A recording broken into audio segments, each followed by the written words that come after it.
Moi, je passais beaucoup de temps sur la route, à rêver, sur la route qui était devant la maison, qui passe devant la maison. J'allais beaucoup me promener là. Alors tu faisais les 100 pas sur la route. Ouais, je faisais 100 pas sur la route. J'aimais bien. Mais j'allais dans le camp au Gros Méas, ça va un peu plus loin. J'aimais bien cette route. Ah ça oui, j'ai fait les 100 pas sur la route souvent.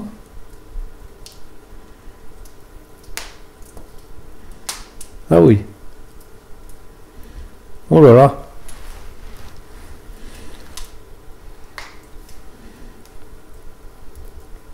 Donc tu le fais encore. Puis je le ferai encore. Tu le fais encore. Oh maintenant non. Bon, si tu fais les 100 pas sur cette route. Un peu, mais bon, pas comme avant quand même. Parce qu'avant, mes parents étaient au champ, je sais pas trop quoi faire la journée. Bon, je faisais 100 pas sur la route.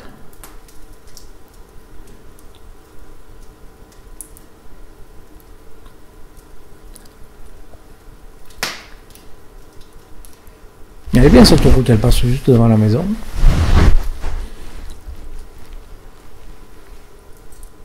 Il n'y a pas de voiture qui y passe.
Tu dis que tu allais à un endroit précis que tu aimais bien aller.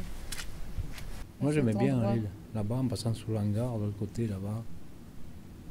Il y avait les vaches dans les prés, il y avait toute une vie qui n'existe plus.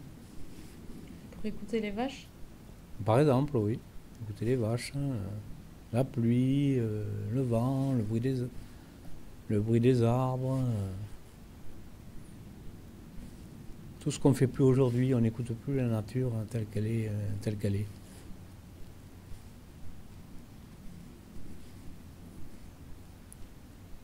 Surtout, le rêve, c'est une part. Quand on est enfant, le rêve, c'est une part extrêmement importante de soi. Le rêve, c'est une part. C'est la part presque la plus importante. On imagine ce que sera demain sans savoir vraiment.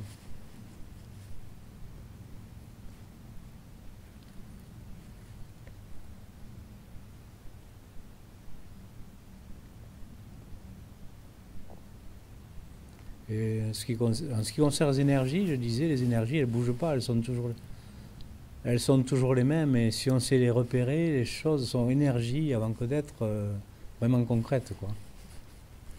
Non, les énergies, ça ne change pas, c'est immuable. Chaque lieu émet une énergie différente. Les couleurs émettent des énergies, les murs émettent des énergies, tout est énergie.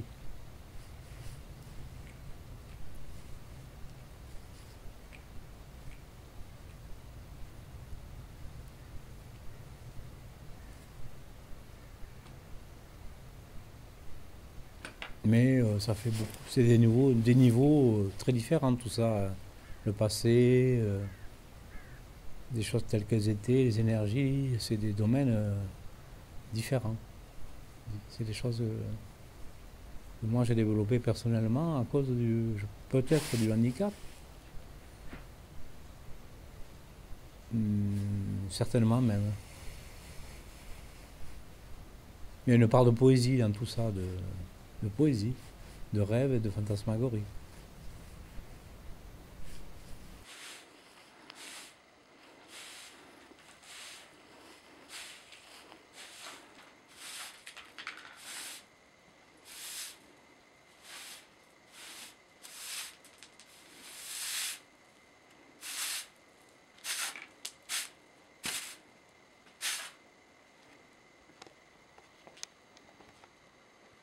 Du théâtre.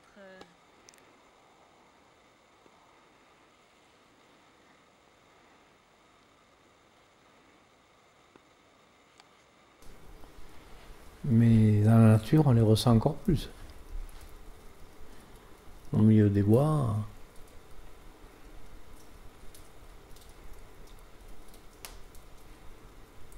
Il y a beaucoup d'énergie dans les bois. Ma chambre du grand-père, oui.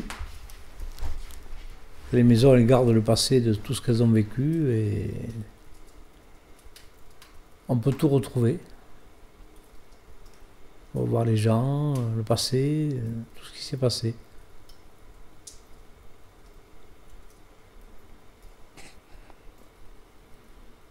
Il y avait les clôtures et les vaches et tout.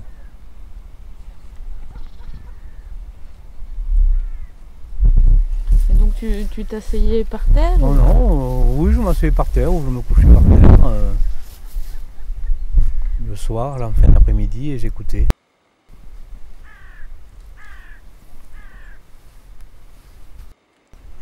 Les bruits, selon les saisons, il y avait des bruits différents. Ah, mais c'était les grillons. Oh, ça n'a rien d'exceptionnel. Hein. Et pour tout chacun, pareil, je pense. L'été, c'était les bruits des cigales, les oiseaux, tout ce qui est inhérent à l'été, des odeurs particulières. L'automne, c'est vrai que chaque période propose des bruits naturels ou des odeurs naturelles différentes.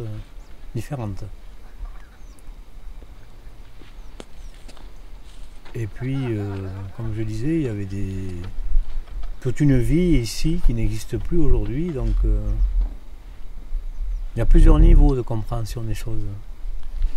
Il y a les énergies profondes qui elles ne changent pas des lieux, émanées par les lieux, qui elles demeurent toujours. Il y a au moins 3 ou 4 niveaux différents de sensations, de ressentis.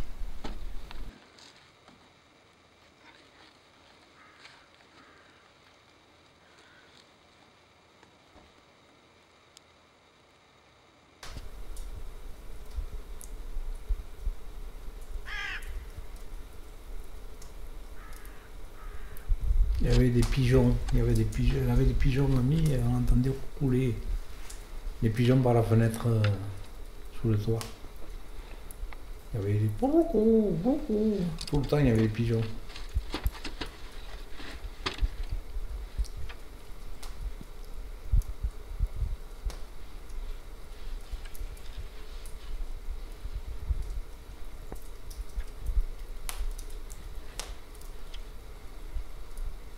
Franchement, c'était une jolie maison.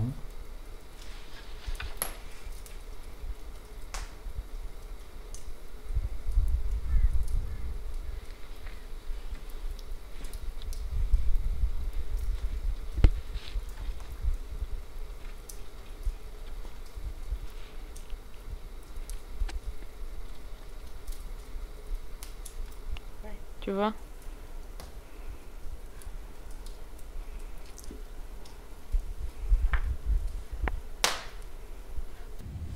On entendait les animaux, la basse-cour, le bruit des tracteurs, des animaux qui sortaient, qui rentraient dans la ferme.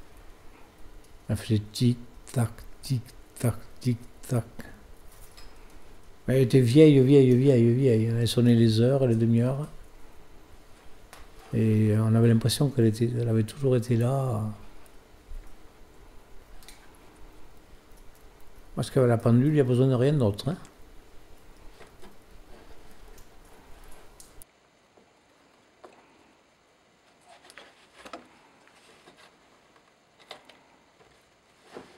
La forêt, c'était une grande fantasmagorie pour moi. Imaginer les chemins, les routes, où ça allait, s'enfoncer dans les bois, est-ce qu'il y avait d'autres maisons. J'essayais d'imaginer ce que ça pouvait être. Le village au milieu des bois, quoi. Ça, c'est vrai que c'était une énorme piste de réflexion et de pensée, ça. Par là-bas. Je préférais... j'imaginais qu'en bas, c'était la civilisation et qu'en haut, c'était, par ici, sauvage. Avec la forêt, les arbres, je pensais que les gens étaient plus sauvages ici qu'en bas. C'était une curieuse idée quand j'étais petit. La route en bas, c'était la civilisation. Ici, j'étais capable de sentir des choses que les autres ne sentaient pas. C'est curieux les représentations qu'on peut se faire. Et que, par exemple, je sentais ce qui s'était passé dans les lieux. C'était la vie passée ici. Dans le passé des lieux.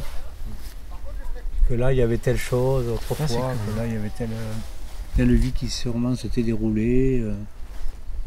J'ai toujours ressenti ça. Et que le passé était presque aussi fort que le présent, si on en avait l'idée, si on en avait la pensée, si on en avait la réflexion du passé. Le passé est presque plus présent que le présent. J'ai compris que j'avais des capacités que les autres n'avaient pas, que beaucoup d'autres n'avaient pas, parce qu'il y en a d'autres qui les ont, mais pas beaucoup. Ou les autres, on ne les garde pas, parce qu'enfant, tout le monde a ces capacités-là. Mais quand on grandit, on oublie, on ne les a plus, elles s'atténuent avec l'adolescence, tout ça, sa fantasmagorie d'enfance, tout ça, ça n'existe plus après. Sauf pour les poètes, les écrivains, les artistes, mais c'est une autre histoire. Hein.